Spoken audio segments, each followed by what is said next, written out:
I never planned to reveal my success to my family. For years I had watched them mock my mediocre career choices, enduring their constant reminders of how I was wasting my potential. But life has a funny way of forcing confrontations, especially when you least expect them. The annual Morrison family barbecue was in full swing, the late summer air thick with the scent of grilled meat and barely concealed judgment. Our sprawling backyard, which my parents took such pride in maintaining, was dotted with relatives clutching paper plates and solo cups, their laughter carrying across the perfectly manicured lawn. "Oh, there's Sarah." My mother's voice carried that familiar tone of disappointment as I approached with my modest pasta salad contribution. "Still working as a secretary, dear?" I adjusted my simple sundress, deliberately chosen to be unremarkable, and forced a smile. At 32, I had mastered the art of appearing exactly as unsuccessful as my family believed me to be. Administrative assistant, Mom. At Thompson Industries. My sister Madison swooped in, designer purse swinging from her arm, her new promotion as marketing director practically radiating from her expensive highlights. "Mom, you won't believe what happened at work today." The CEO himself praised my latest campaign.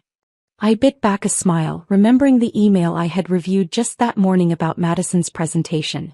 The praise had actually come from her direct supervisor, not the CEO Umi. But of course she didn't know that. "That's wonderful, honey." Mom beamed, completely forgetting my existence. "You've always been so driven." Unlike. Her eyes flickered to me then away. The thing is, I wasn't just an administrative assistant at Thompson Industries. I owned it. 3 years ago I had purchased the company through a series of shell corporations, carefully keeping my identity hidden. The previous owner had been desperate to sell, and I had spent years building my fortune through smart investments and strategic acquisitions. Thompson Industries was just the latest addition to my portfolio, and I had chosen to keep my ownership private. It was easier that way. No expectations, no family members asking for favors or jobs. Just me, quietly running a $500 million company while my family continued to see me as their greatest disappointment. Aunt Patricia waddled over, wine sloshing in her glass. "Sarah dear, have you thought about taking some business classes? Maybe then you could move up from answering phones." I had 2 MBAs and a PhD in business strategy, but they didn't know that. "I'm comfortable where I am, Aunt Patricia." "That's your problem." My father joined in, burger in hand. "No ambition. Your sister's already making 6 figures and you're still pushing papers." "I made 8 figures last year, Dad." Madison preened under the praise. "Actually, we're having a huge company meeting next week. The CEO is finally making an appearance. Everyone's so excited." Yes, I had finally decided it was time to step out of the shadows at Thompson Industries. The company had grown significantly under my leadership, even though I had managed everything through proxies and virtual meetings. But changes were coming and I needed to take a more public role. "Will you even get to see the CEO, Sarah?" my mother asked with fake concern. "I mean, from your little desk in the corner?" Before I could respond, a sleek black Tesla pulled into our driveway. My heart skipped. I recognized that car. What was Marcus doing here? He was Madison's direct supervisor and one of the few people who knew my true identity. Madison straightened up, smoothing her hair. "Oh my God, that's my boss. What's he doing here?" Marcus stepped out of his car, looking impeccable in casual weekend wear that probably cost more than my parents' monthly mortgage. His eyes scanned the crowd until they found me and he smiled broadly. "Madame Sue," he called out, walking towards us. "I didn't expect to see you here today." The hot dog fell from my father's suddenly limp fingers. Madison's face drained of all color. My mother's wine glass slipped from her grasp, shattering on the patio with a crash that seemed to echo across the suddenly silent backyard. I took a deep breath, smoothed down my intentionally plain sundress and smiled. "Hello, Marcus. Welcome to my family's barbecue." The silence that followed was deafening. Years of carefully maintained deception crumbled in an instant. I could feel every eye in the backyard fixed on me, minds racing to process this revelation. Madison found her voice first, though it came out as more of a squeak. You're the CEO? But that's impossible. You're just a secretary." I turned to her, maintaining my calm smile. "Actually, Madison, I'm your boss. I own Thompson Industries. Have for the past 3 years." My father's face had turned an interesting shade of purple. "What kind of joke is this?" Marcus stepped forward, his presence adding weight to the revelation. Oh, it's no joke, sir. Your daughter is one of the most brilliant CEOs I've had the pleasure of working with. Thompson Industries has tripled its market value under her leadership. My mother grabbed the nearest chair for support. But you bring grocery store pasta salad to family gatherings. You live in that tiny apartment. You wear things from Target. I straightened my shoulders, finally letting a hint of my true self show through. I choose to live simply, Mom. It doesn't mean I have to. The whispers started spreading through the gathered relatives like wildfire. Aunt Patricia was frantically Googling Thompson Industries on her phone. Uncle George was choking on his beer. And Madison looked like she might faint. Marcus seemed to realize he had just detonated a bomb in the middle of our family barbecue. He cleared his throat awkwardly. I apologize if I've overstepped, Madame Sue. I saw the address on the company's old records and thought I'd drop by to discuss the Morgan acquisition. Before I could respond, Madison burst out, her voice shrill with disbelief and growing anger. This is ridiculous. I've been working my ass off for 3 years climbing the corporate ladder and you've been what? Secretly watching me? Laughing at me behind my back. I met her eyes steadily. No, Madison. I've been running a company. Your performance reviews, promotions, and salary increases were all based on merit, or lack thereof. I paused meaningfully. Including the times you took credit for your team's work. She flushed deep red. Everyone in the family knew Madison had a habit of claiming others' achievements as her own. She'd been doing it since we were children. You're lying, my father suddenly announced, his voice gruff with denial. Our Sarah? Who? She can barely make decisions about what to wear in the morning. I felt a familiar sting at his words, but I was done playing small. Would you like to see my financial statements, Dad? Or maybe the company's quarterly reports? I'm sure Aunt Patricia has found plenty of articles by now. Indeed, Aunt Patricia was staring at her phone, her face growing paler by the second. Thompson Industries. Valued at, oh my God. My mother had finally found her voice. But why didn't you tell us? Why pretend to be less? I looked around at my family. The people who had spent years dismissing me, belittling my choices, treating me like I was somehow deficient because I didn't broadcast my ambitions. Would you have believed me? I asked quietly. When I left Williams & Partners to start my own investment firm, you told everyone I had been fired. When I moved into a smaller apartment to save money for acquisitions, you called me a failure. When I worked late nights building my company, you said I couldn't keep a social life. Marcus shifted uncomfortably, clearly realizing he was witnessing something deeply personal. Perhaps I should come back another time. No, stay, I said firmly. We might as well get everything out in the open now. I turned back to my family. I kept my success quiet because I wanted to succeed on my own terms, without having to manage your expectations or demands.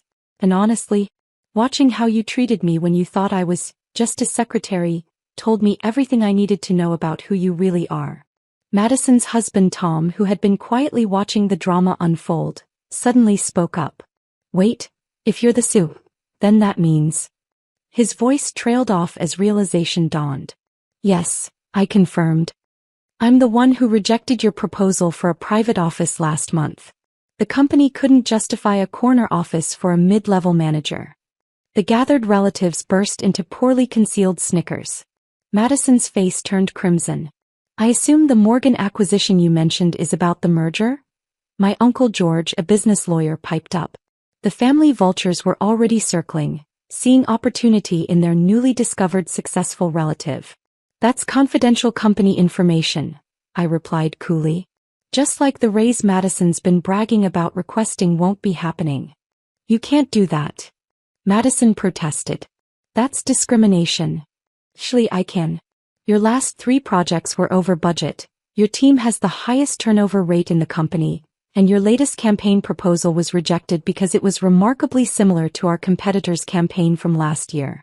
I smiled thinly. I may be your sister, but I'm also your boss. And unlike our family dynamics, my company runs on merit, not favoritism. My mother collapsed into a nearby chair, fanning herself dramatically. All this time, all the things we said. Yes, I cut in. All the times you called me useless. All the family events where you seated me at the kids' table because I hadn't achieved enough to sit with the adults. All the snide comments about my clothes, my car, my life choices. I straightened my Target dress proudly. I remember every single one. The silence that followed was heavy with realization and regret. My father seemed to have aged 10 years in the last 10 minutes. Madison was staring at her expensive shoes, probably calculating how many more payments she had left on them with her current salary. Marcus cleared his throat. For what it's worth, your daughter has built one of the most respected companies in the industry. Our employee satisfaction rates are the highest in the sector, our profit margins are exceptional, and our corporate culture is studied at business schools. Speaking of business, I added, reaching into my simple handbag and pulling out an envelope, I have something for you, Dad. His hands trembled slightly as he took it. Inside was a property deed for his beloved backyard, the scene of so many family gatherings where I'd been belittled and dismissed. The mortgage you've been struggling with? I said softly. Paid off. Consider it a return on all the investments you didn't make in me. Aunt Patricia choked on her wine. Uncle George dropped his phone.